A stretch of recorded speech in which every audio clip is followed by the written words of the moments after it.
ពីដើមខ្ញុំខំសំកាលអសចារិត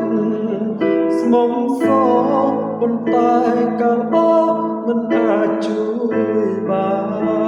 នមិនអាចលុបលៀងទង្វើក្រុមយ៉ាងដែលរូបខ្ញុំនេះបានសាងនឹងបាបគ្រប់យ៉ាងដែលបានប្រព្រឹត្តពេលមានជំនឿជឿលើព្រះគ្រីស្ទទ្រង់បងហាញច្បាំងពីផ្លូវសង្គ្រោះនាំក្តីសុខសាន្តមានព្រះគម្ពីរចាជីផងតាក៏សូគុតទ្រង់ជា